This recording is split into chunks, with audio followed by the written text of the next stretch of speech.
What is it that you have to give up to experience what you say you experience?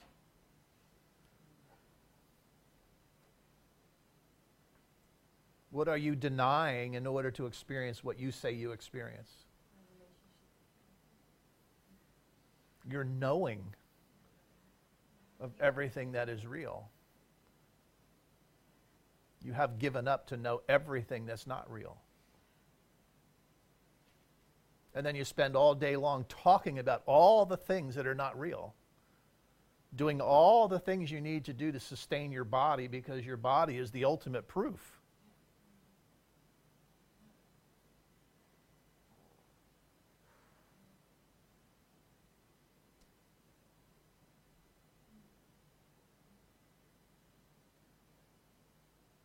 So there's this simple little shift that takes place.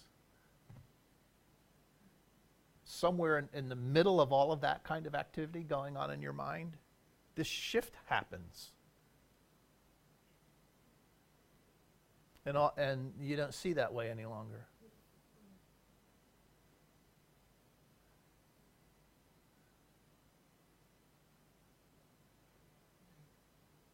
But it does begin with not wanting to see that way any longer. Denying that anything that comes from that activity could possibly ever have any value. Because your reality knows not about that at all.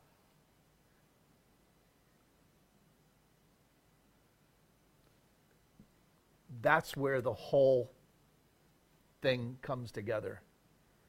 That's where the whole mind activity comes to a complete adjustment.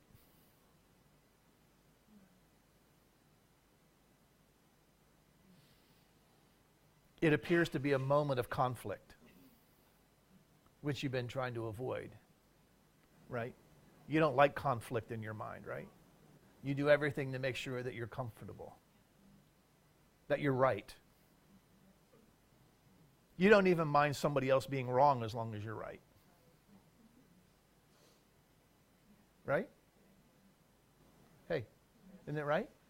You don't mind that somebody else is wrong as long as you're right.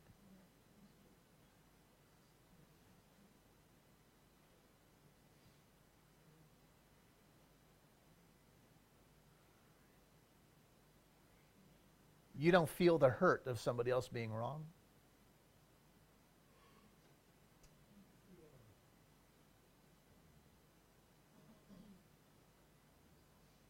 You are more in touch with what it's like to be right.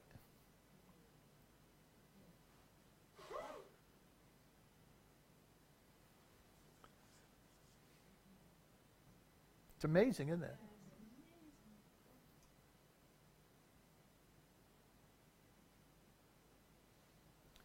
Jesus, in A Course in Miracles, says, how do you get this job of being a savior? As your own.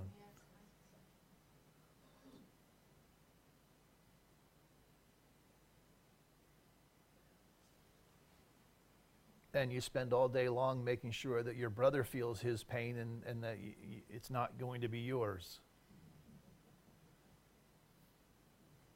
But you accept the teachings of Jesus when you feel your brother's pain as your own.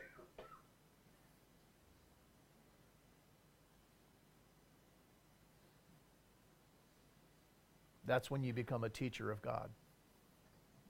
Amazing, isn't it? It's amazing you have to be reminded of these things.